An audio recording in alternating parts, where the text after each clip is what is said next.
ये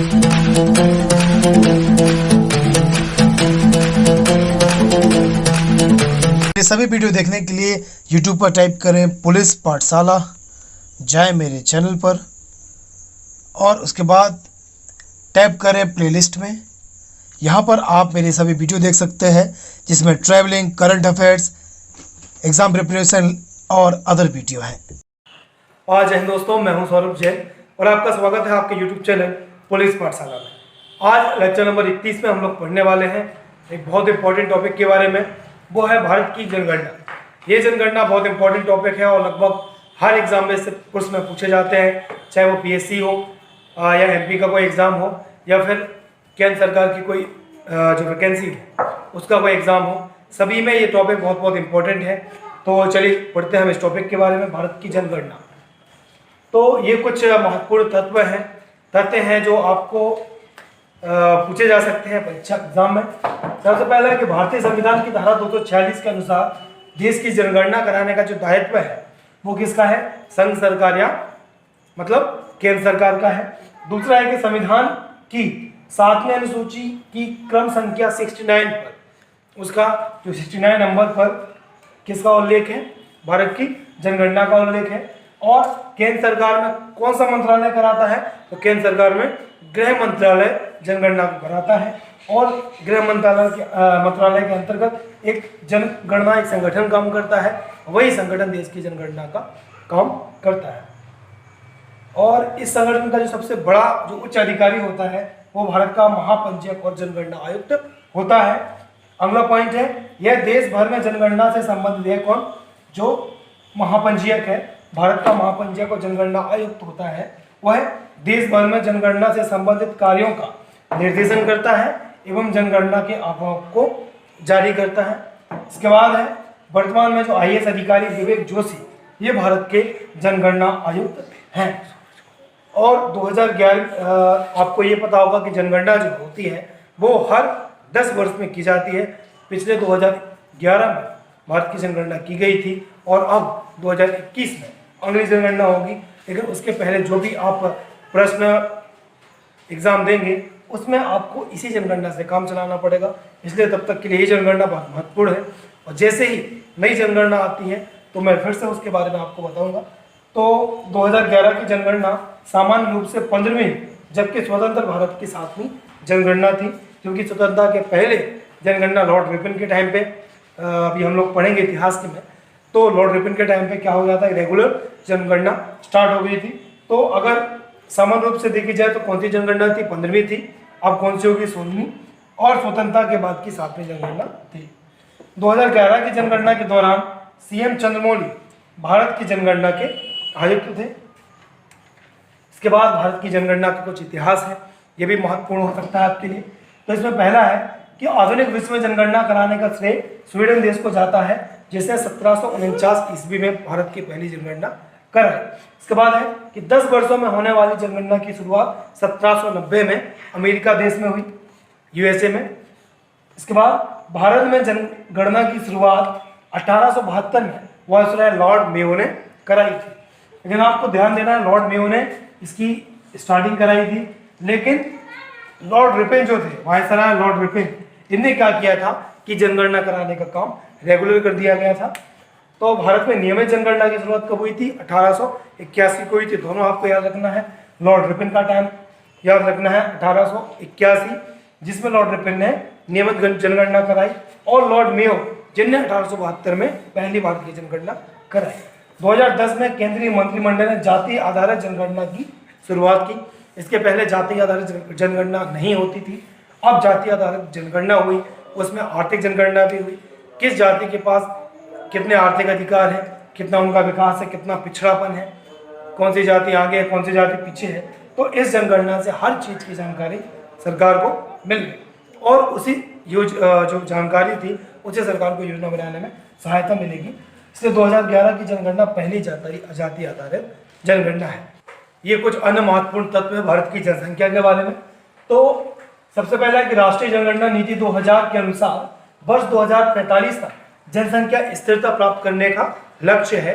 अगर आपसे ये पूछा जाए कि जनसंख्या स्थिरता प्राप्त करने का लक्ष्य किस वर्ष तक है, तो आपका आंसर क्या होगा 2045 तक। अब एक आती है महान विभाजक वर्ष, ये भी बहुत इंपॉर्टेंट क्वेश्चन है। महान विभाजक वर्ष किसे कहा जाता है?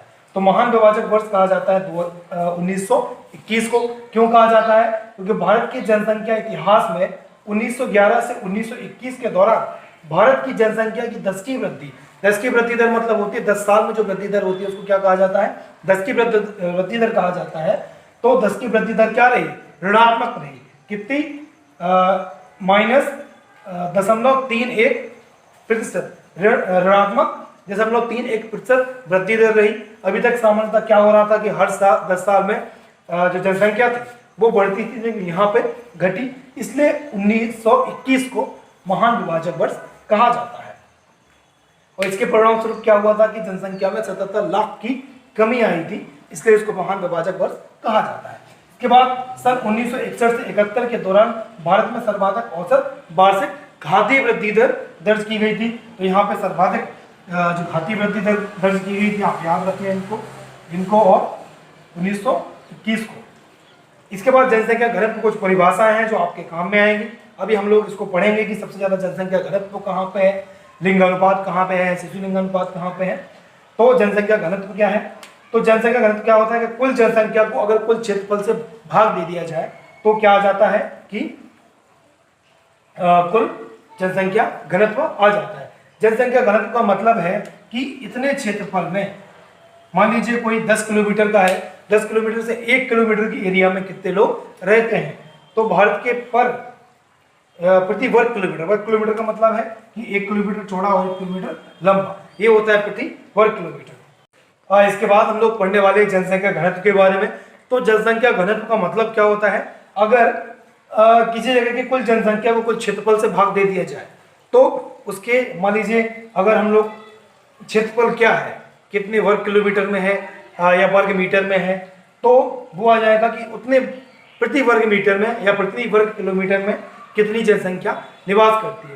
तो इसका मतलब ये हो जाता है कि मान लीजिए अगर हम प्रति वर्ग किलोमीटर में क्षेत्रफल लेते हैं और भारत की जनसंख्या मान लीजिए जितनी भी है, अगर किसी जनसंख्या का जनसंख्या घनत्व 135 है तो 135 का मतलब ये है 1 किलोमीटर लंबे और 1 किलोमीटर चौड़े इस एरिया में लगभग कितने लोग रहते हैं? कुल एवरेज 135 लोग निवास करते हैं।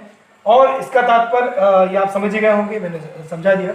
इसके बाद आता है लिंगानुपात। तो लिंगानुपात का मतलब सीधा बात ये होता है कि जो पुरुष हैं, 1000 पुरुष हैं, 1000 पुरुष पे स्त्रियों की संख्या कितनी है। इसका मतलब ये होता है कि इससे ये निकाला जाता है कि स्त्रियां पुरुषों की तुलना में कितनी संख्या में हैं। कई स्त्रियां को मारा, तो अगर वर्तमान में देखा जाए तो जो भ्रूण हत्या की समस्या है वो काफ़ी है कि पैदा होती लड़कियों को मार दिया जाता है, या समाज में प्राकृतिक रूप से लड़कियां जो होती हैं लड़कों से ज़्यादा पैदा होती है, लेकिन समाज में देखा जा रहा है कि 1000 अगर पुरुष हैं तो 900 या 850 महिलाएं हैं। तो इसका कारण कहीं ना कहीं चाहे उनकी लड़कियों की जो भ्रूण होता है उनकी हत्या हो या उनकी अच्छे तरीके से देखभाल ना हो। इसमें 2 तरीके से नापा जाता है। शिशु लिंगानुपात भी निकाला जाता है कि जो शिशु होते हैं उनमें कितनी लड़कियां बची, और जो मृत्यु दर भी निकाली जाती है कि 5 साल तक जो कितने लड़कियां जीवित रही। तो अभी हम लोग देखेंगे, पहले हम लोग देखते हैं लिंगानुपात। तो लिंगानुपात का मतलब होता है कि प्रति 1000 जो पुरुष हैं उनमें स्त्रियों की संख्या कितनी है। इसको निकालने के लिए एक सूत्र दिया हुआ है कि स्त्रियों की कुल संख्या में क्या किया जाता है, पुरुषों की कुल संख्या का भाग दिया जाता है और फिर उसे 1000 से गुणा कर दिया जाता है, तो क्या आ जाता है? लिंगानुपात आ जाता है। इसके बाद लोग पढ़ते हैं शिशु लिंगानुपात। अभी हम लोग लिंगानुपात पढ़ा। लिंगानुपात मतलब जितने भी भारत के पुरुष है और स्त्रियां हैं। अब शिशु में क्या पढ़ेंगे हम लोग? जो 0 से 6 मतलब जो अभी नवजात बच्चा है उससे लेकर 6 वर्ष तक के जो बच्चे हैं उनका लिंगानुपात क्या है वो निकालते हैं। उसमें वही रहेगा कि जो 0 से 6 वर्ष की जो बालिकाओं की संख्या है उसको 0 से 6 वर्ष के बालकों की संख्या से विभाजित करके और फिर 1000 से गुणा कर देंगे तो 1000 पुरुषों पे स्त्रियों की संख्या, बालकों की बालिकाओं की संख्या आ जाएगी बालकों की संख्या पे। इसके बाद आती है जनसंख्या 10 की जनसंख्या वृद्धि दर। 10 की जनसंख्या जैसा आपके नाम से समझ रहे होंगे, 10 की मतलब होता है 10 साल। तो 10 वर्ष में कितनी जनसंख्या वृद्धि हुई। जनसंख्या वृद्धि का मतलब है कि कितने % उसमें वृद्धि हुई। मान लीजिए अगर किसी साल जनसंख्या 10 थी और अगले साल अगर 20 हो जाती है तो जनसंख्या वृद्धि दर कितनी रही? लगभग 100% जनसंख्या वृद्धि दर रही।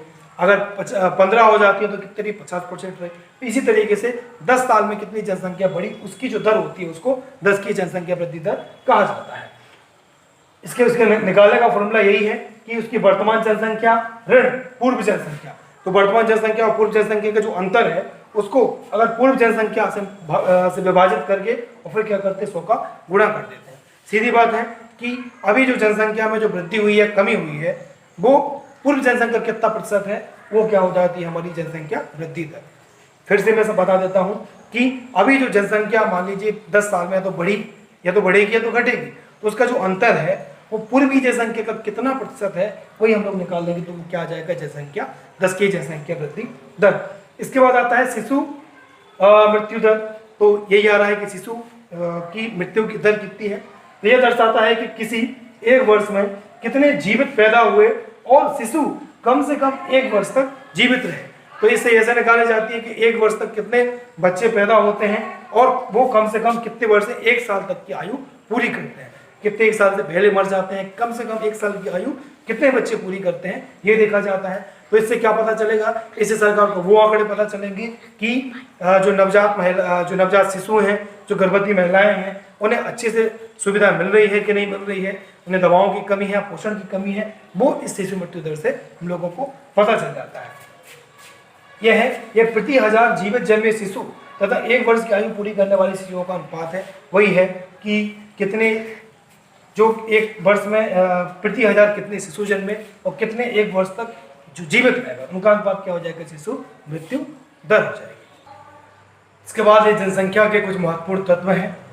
ये तथ्य बहुत महत्वपूर्ण है, आपको बिल्कुल इसको रट के रखना है। इसमें आपको सीधा पूछा जाएगा कि सबसे ज़्यादा जनसंख्या वाला राज्य कौन सा है, सबसे कम जनसंख्या वाला राज्य कौन सा है, सबसे ज़्यादा जनसंख्या घनत्व वाला कौन सा है। तो इससे सीधे क्वेश्चन पूछे जाते हैं। खासकर पीएससी में क्वेश्चन पूछा गया था कि भारत का सबसे कम जनसंख्या घनत्व वाला राज्य कौन सा है। तो इसमें सबसे पहला जो पॉइंट है वो है कि भारत में सर्वाधिक जनसंख्या वाले राज्य घटते क्रम में कौन सा है। तो सर्वाधिक जनसंख्या घटते क्रम में मतलब ये है कि सबसे पहले नंबर पर आएगा जो सबसे ज़्यादा जनसंख्या है, दूसरे नंबर पर उससे कम वाला, फिर उससे कम वाला। तो सर्वाधिक जनसंख्या वाला राज्य जो है उत्तर प्रदेश है। यहाँ पर भारत की 16.51% जनसंख्या निवास करती है। दूसरा महाराष्ट्र है 9.28% और तीसरा बिहार है। ये आपको याद नहीं करना है, अगर चाहें तो आप याद करें, ना चाहें तो ना याद करें, इतना ज़रूरी नहीं है। आप चाहें तो सिर्फ पहला जो राज्य है उसका याद कर लें। दूसरा है भारत में न्यूनतम जनसंख्या वाले राज्य बढ़ते क्रम में कौन से हैं।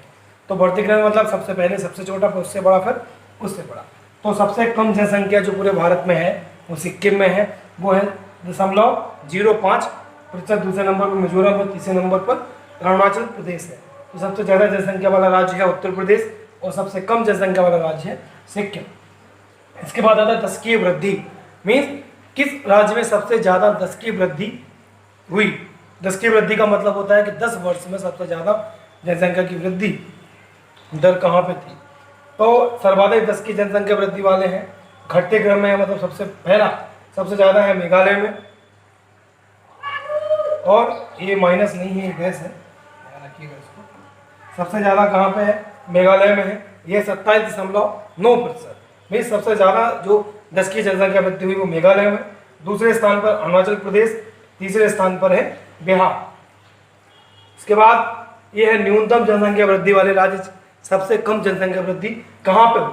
तो ये भी नॉर्थ ईस्ट का था, और ये भी नॉर्थ ईस्ट का है। ये मेघालय था जहाँ पे सबसे ज़्यादा 10 की जनसंख्या वृद्धि दर थी, और ये नागालैंड है जहाँ पे सबसे कम 10 की जनसंख्या वृद्धि दर रही, और इसकी 10 की जनसंख्या वृद्धि दर है -0.6%। इसकी जो जनसंख्या वृद्धि दर वो ऋणात्मक रही, मतलब 10 साल में 0.06% जो जनसंख्या थी वो क्या हो गई, कम हो गई।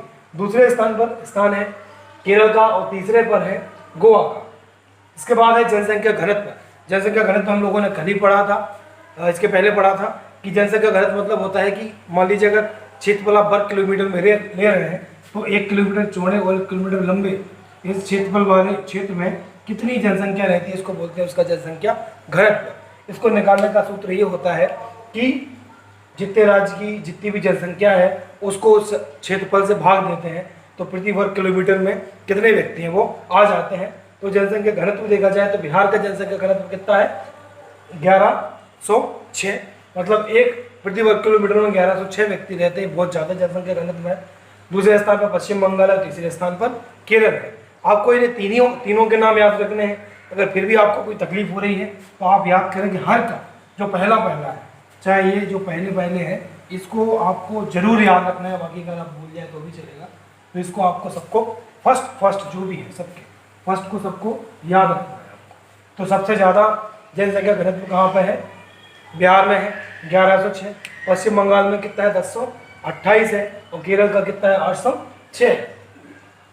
तो ये रहे जनसंख्या घनत्व वाले। और न्यूनतम जनसंख्या घनत्व वाले सबसे न्यूनतम है अरुणाचल प्रदेश में, जो कितना है 17 है। ये पीएससी में पूछा गया था 2018, 17 पीएससी 18 पीएससी में इसको पूछा गया था कि सबसे कम जनसंख्या घनत्व वाला राज्य कौन सा है? अरुणाचल प्रदेश है। कितनी है? 17। ये भी आपको याद रखना है। दूसरा है मिजोरम और तीसरा है सिक्किम, जिसका कितना है 86 जनसंख्या घनत्व है। सर्वाधिक लिंगानुपात वाले राज्य कौन से हैं घटते क्रम में? सबसे पहले स्थान पर है केरल, दूसरे स्थान पर तमिलनाडु और तीसरे स्थान पर है आंध्र प्रदेश। केरल का जो लिंगानुपात है वो 1084 है, तमिलनाडु का 996 है, आंध्र प्रदेश का 993 है। लिंगानुपात का मतलब होता है कि 1000 पुरुषों पर महिलाओं की संख्या कितनी है। मतलब अगर 1000 पुरुष पैदा हुए तो उसमें महिलाएं कितनी पैदा हुई है, महिलाएं कितनी बची। तो ये लिंगानुपात क्या दिखाता है? ये लिंगानुपात वो आंकड़े दिखाता है जिससे हम लोगों को ये पता चलता है कि महिलाएं समाज में कितनी हैं और उन्हें चाहे जो बचपन में चाहे पैदा होते कितने को मार दिया जाता है, कितनी आगे बचती हैं। तो इससे हम लोगों को ये जानकारी पता चलती है। और न्यूनतम लिंगानुपात वाले राज्य देखे जाएं तो ये बढ़ते क्रम में सबसे कम हरियाणा में 879, इसके बाद जम्मू कश्मीर में 889 और तीसरा सिक्किम में 890। तो आप इनमें अंतर देख रहे होंगे हरियाणा में और यहाँ पे। हरियाणा में क्या किया जाता है कि जो बालिकाएं होती हैं उनके जन्म को अशुभ माना जाता है, उनको पैदा होते ही मार दिया जाता है, या तो उन्हें पानी में डुबो दिया जाता है या फिर उनका गला घोट के उनको मार दिया जाता है। तो ये इसके कारण से यहाँ पर जो बालिकाएं हैं उनकी संख्या बहुत कम हो गई, जिस वजह से शादी में भी बहुत सारी समस्याएं आने लगी है यहाँ पे। और समाज में जो नियम कानून होते हैं, जो रिश्तों की मर्यादाएं होती हैं, वो सब खत्म होने लगती है। तो ये हरियाणा में समस्या पैदा हो गई है, जबकि केरल बहुत काफ़ी शिक्षित राज्य है, इसी वजह से यहाँ पे थोड़ा सा लिंगानुपात अच्छा है। और शिक्षित होने के साथ साथ केरल के लोग काफ़ी जागरूक हैं। दक्षिण भारत में महिलाओं को भी लगभग बराबर अधिकार दिया जाता है। उत्तर भारत में थोड़ी सी समस्याएं, खासकर हरियाणा में आप देख रहे होंगे, हरियाणा हुआ, जम्मू कश्मीर हुआ, सिक्किम हुआ, यहाँ पे लिंगानुपात की स्थिति काफ़ी गिरी हुई है। इसलिए सरकार ने काफ़ी योजनाएं स्टार्ट की, चाहे वो बेटी बचाओ बेटी पढ़ाओ हो या सुकन्या समृद्धि, इस प्रकार की कई योजनाएं हैं। मुख्यमंत्री कन्या विवाह योजना भी है, जिसमें लड़कियों को शादी के लिए पैसे दिए जाते हैं। और इसके अलावा काफ़ी शिक्षा में भी उनको प्रोत्साहन दिया जा रहा है और नौकरी में भी प्रोत्साहन दिया जा रहा है रिजर्वेशन देके। तो काफ़ी तरीके से इस अंतर को, ये जो अंतर है 879 और 1084, इस अंतर को कम करने की कोशिश की जा रही है। और जो आदिवासी क्षेत्र हैं वहाँ पे आपको लिंगानुपात सबसे अच्छा मिलेगा। मध्य प्रदेश में देखा जाए तो बालाघाट, अलीराजपुर, झाबुआ, इनका लिंगानुपात सबसे अच्छा है। और चंबल क्षेत्र, भिंड, मुरैना, ग्वालियर, यहाँ पे लिंगानुपात सबसे बेकार है। इसके बाद सर्वाधिक शिशु लिंगानुपात वाले राज्य कौन से हैं? अब शिशु लिंग, अभी हम लोग सामान्य देख रहे थे, अब देख रहे हैं सिर्फ शिशु 0 से 6 साल। अरुणाचल प्रदेश में आता है 972, मिजोरम का है 990 और मेघालय का है 970, 972, 970 और 970। सबसे प्रथम स्थान पर अरुणाचल प्रदेश, मिजोरम और फिर मेघालय। और न्यूनतम शिशु लिंगानुपात वाले राज्य कौन से हैं? बढ़ते क्रम में है। सबसे कम जो शिशु लिंगानुपात है वो हरियाणा में, यहाँ भी सामान्य लिंगानुपात था, वो भी हरियाणा में सबसे कम था, और शिशु लिंगानुपात है वो भी हरियाणा में सबसे कम है। ये 834 है, ये 879, इससे भी कम है। मतलब शिशुओं को बहुत ज़्यादा मारा जा रहा है, बालिकाओं। दूसरे स्थान पर पंजाब है 846 और तीसरे स्थान पर जम्मू कश्मीर है 862। तो इन दोनों स्थानों पर जो शादी की समस्या है वो बहुत ज़्यादा बढ़ गई है। अगली बात आता है कि सर्वाधिक साक्षरता प्रतिशत वाले राज्य कौन से हैं? साक्षरता मतलब होता है कि ऐसे कोई भी व्यक्ति जो अपना नाम पढ़ सकता है, लिख सकता है और समझ सकता है, उसको कहा जाता है साक्षर। साक्षर मतलब ये नहीं होता कि कोई कितना पढ़ा है, क्या है, ये साक्षर है। तो केरल जो है, केरल में सबसे ज़्यादा साक्षरता है 94%। तो केरल का एक कारण ये भी है कि वहाँ पे ईसाई मिशनरियाँ बहुत ज़्यादा एक्टिव हैं और बहुत सारे लोग ईसाई हैं और वो अपने स्कूल होते हैं, उनके पर्सनल वो होते हैं, धर्मांतरण भी काफ़ी ज़्यादा होता है। इसी वजह से केरल में शिक्षा का स्तर है वो काफ़ी हद तक सुधरा है। तो केरल में 94% है, मिजोरम में 91.3% है और जो गोवा है, गोवा में 88.7% है। ये आपको, या अगर आप चाहें तो इसको याद ना करें, सिर्फ इसको याद कर लें। तो केरल सबसे ज़्यादा साक्षर राज्य है पूरे भारत का और यहाँ पे साक्षरता प्रतिशत है 94%। इसके बाद न्यूनतम साक्षरता वाले प्रतिशत वाले राज्य, ये बढ़ते क्रम में सबसे कम साक्षर जो है वो बिहार है। बिहार में कितना है? 61.8%। बिहार लगभग हर चीज में पिछड़ा है। दूसरा अरुणाचल प्रदेश है। बिहार, कुछ राज्य जो हैं जिनको बीमारू राज्य कहा जाता है, मध्य प्रदेश भी पहले बीमारू राज्य के में शामिल था, लेकिन उसके बाद मध्य प्रदेश का विकास काफी अच्छा हुआ और मध्य प्रदेश बीमारू राज्य की जो सूची थी उससे बाहर हो गया। उसके बाद अगला है अरुणाचल प्रदेश, इसमें 65.4 है। अगला है राजस्थान, राजस्थान में 66.1% है। इसके बाद सर्वाधिक पुरुष साक्षरता प्रतिशत वाले राज्य कौन से हैं? तो सर्वाधिक पुरुष साक्षरता है, अभी हम लोग सामान्य साक्षरता की बात कर रहे थे, यहाँ पे हम लोग बात कर रहे हैं पुरुष साक्षरता की, आप ध्यान दीजिएगा। ऐसे यहाँ पे हम लोग सामान्य लिंगानुपात की बात कर रहे थे, लेकिन यहाँ पे हम किसकी बात कर रहे हैं? शिशु लिंगानुपात की। ऐसे यहाँ पे शिक्षा की बात करते, साक्षरता की बात करते, लेकिन यहाँ पे क्या कर रहे हैं? पुरुष साक्षरता की बात कर रहे हैं। तो सामान्य साक्षरता में भी केरल आगे था और पुरुष साक्षरता में भी केरल आगे है। दूसरे स्थान पर मिजोरम था, यहाँ भी मिजोरम है। तीसरे स्थान पर गोवा था, यहाँ पे गोवा है। लगभग स्थिति बिल्कुल बराबर है। और न्यूनतम पुरुष साक्षरता प्रतिशत वाले राज्य कौन से हैं?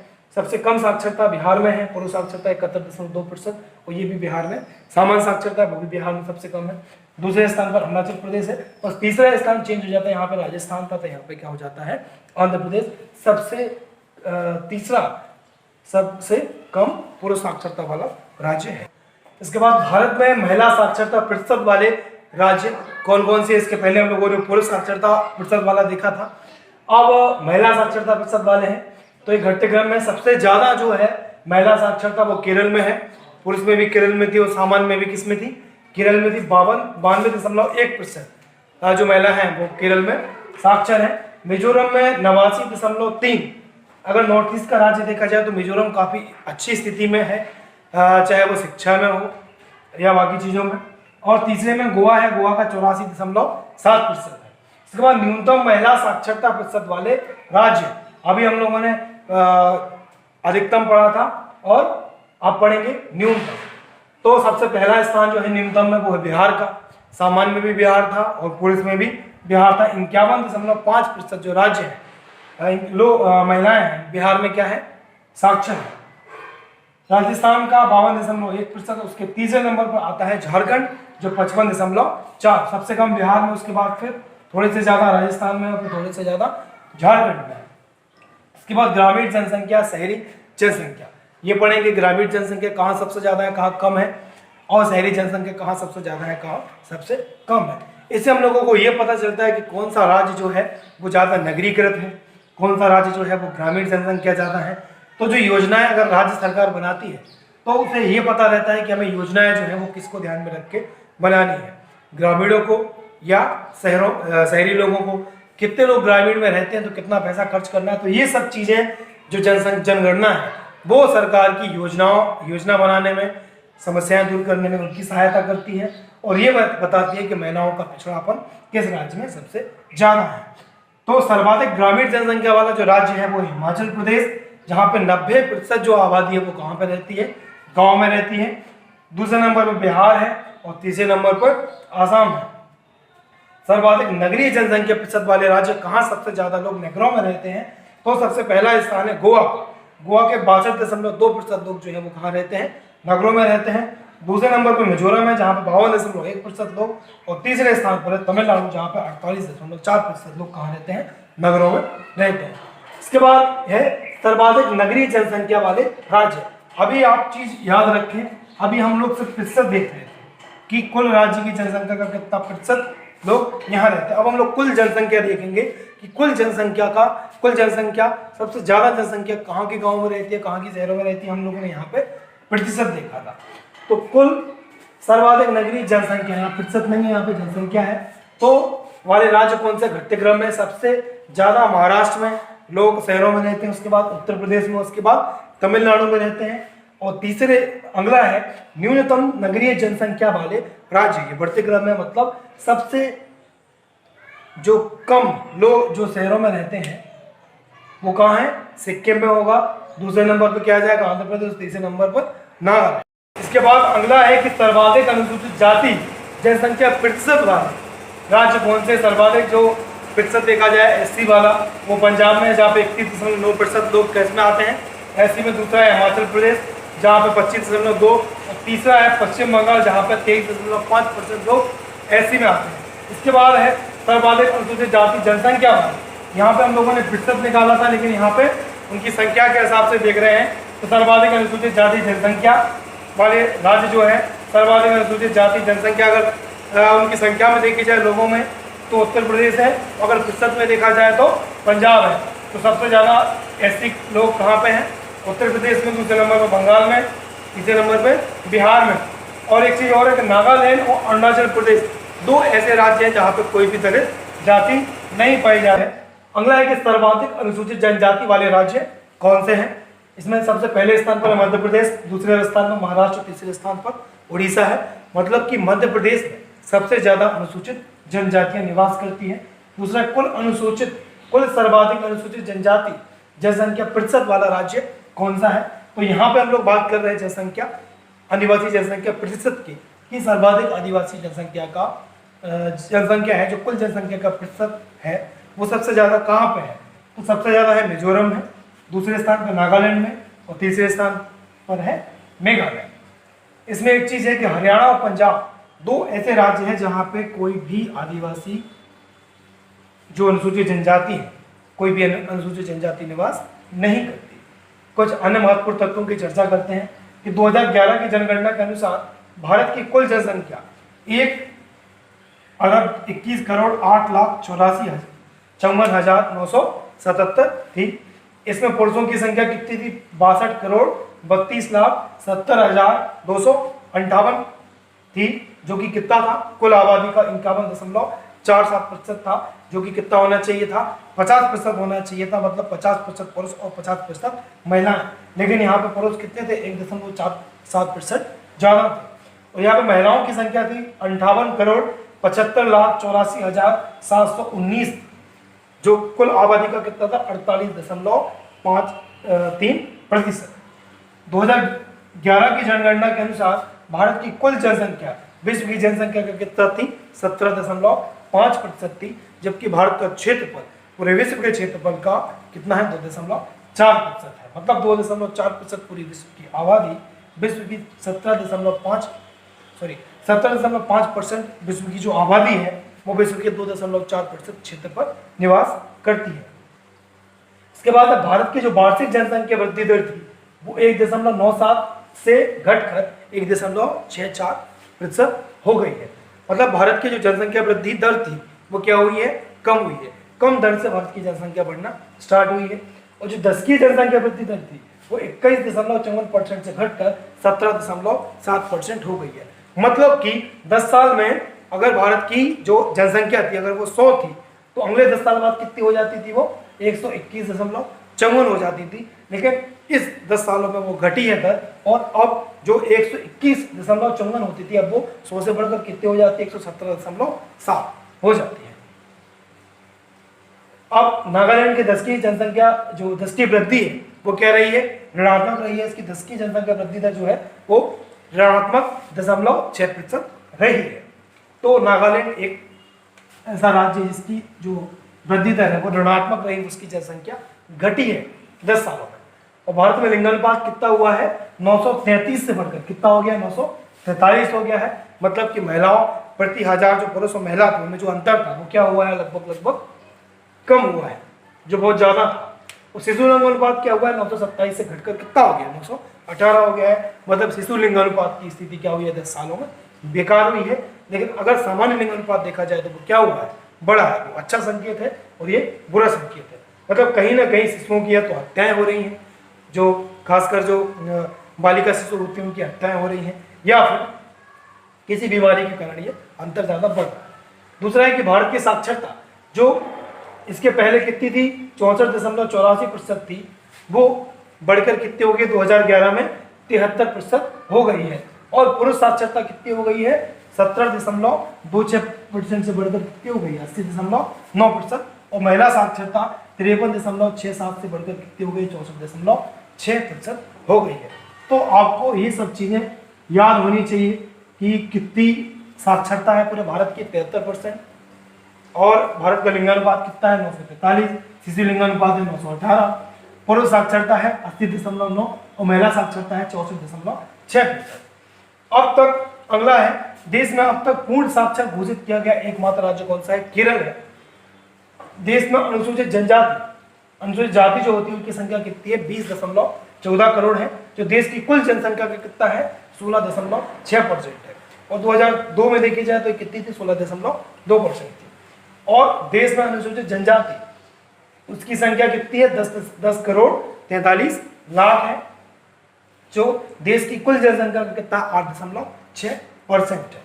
और अनुसूचित जनजातियों में लिंग अनुपात कितना है, 945 है, जबकि अनुसूचित जातियों में कितना है, 945 है, और जनजातियों में कितना है, 990 है। मतलब जनजातियों में हमेशा से महिला और पुरुष में अंतर कम होता है, वहाँ जो भ्रूण है, बालिका भ्रूण है, उनकी हत्या कम की जाती है। इसी वजह से यहाँ पे लिंग अनुपात लगभग पुरुष और स्त्री बराबर है, 990 है। अगर 1000 पुरुष है तो 990 स्त्रियां हैं।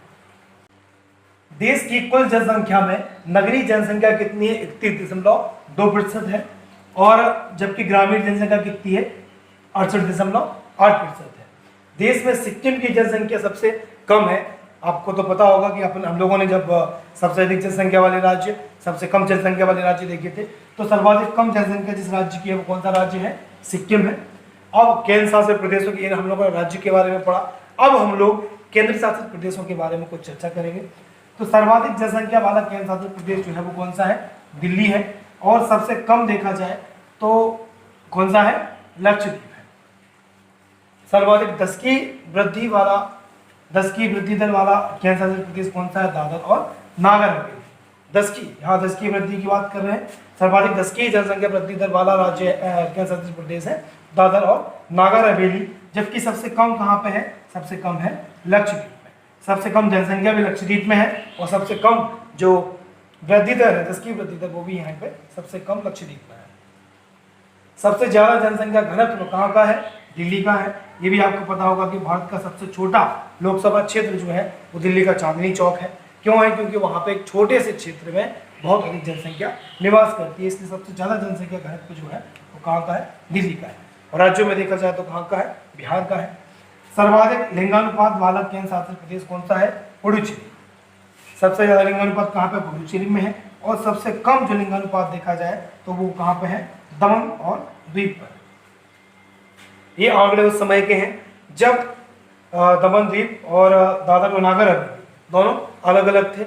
उसके बाद इन दोनों को मिला के एक केंद्र शासित प्रदेश बना दिया गया है। इसके आंकड़े इसके अलग से नहीं है, इसलिए हम लोग उन्हीं पुराने आंकड़ों को पढ़ रहे हैं। सर्वाधिक साक्षरता प्रतिशत वाला केंद्र शासित प्रदेश कौन सा है, लक्षद्वीप है। लक्षद्वीप में सबसे ज्यादा साक्षरता है, 91.8%। और अगर राज्यों में देखे जाए तो सबसे ज्यादा जो जनसंख्या साक्षरता प्रतिशत है वो कहाँ पे है, केरल राज्य में है। और जबकि न्यूनतम साक्षरता प्रतिशत वाला केंद्र शासित प्रदेश कौन सा है, दादर और नागर हवेली। इसके अलावा लक्षद्वीप व अंडमान निकोबार द्वीप समूह में कोई भी अनुसूचित जाति निवास नहीं करती। जाति यहाँ पे एससी की बात कर रहे हैं हम लोग, तो लक्षद्वीप और अंडमान निकोबार दोनों द्वीप समूह में कोई भी अनुसूचित जाति निवास नहीं करती है। सर्वाधिक अनुसूचित जनजाति वाला केंद्र शासित प्रदेश जो है वो कौन सा है, लक्षद्वीप है। आप जब भी इसको अगर एग्जाम में आएगा तो पक्का है कि बहुत सारे लोग अंडमान और निकोबार इसको लगा के आएंगे, लेकिन जबकि सबसे ज़्यादा जो एसटी है वो कहाँ पे है, लक्षद्वीप में है। और सबसे ज़्यादा एससी जो है, सबसे अगर एससी देखा जाए तो अंडमान और निकोबार में कोई भी एससी जो है वो नहीं है। तो चलिए, ये जनसंख्या वाला चैप्टर लगभग खत्म हो गया है। इसके अलावा कुछ अगर फैक्ट मिलते हैं तो तो मैं इसका जो ऑब्जेक्टिव रहूँगा वो मैं आपको उसमें कुछ इंपॉर्टेंट फैक्ट दे दूँगा। तो मैं जल्द ही ऑब्जेक्टिव के साथ आपके पास आऊँगा और इसके बाद मैं अगला लेक्चर जो होगा वो इन्वायरमेंट में आने वाला है, जिसमें अगर जो फॉरेस्ट रेंजर का एग्ज़ाम दे रहे हैं या कोई अन्य एग्ज़ाम दे रहे हैं उनके भी ये काम में आएगा। तो चलिए मिलते हैं अगले लेक्चर में, तब तक के लिए जय हिंद।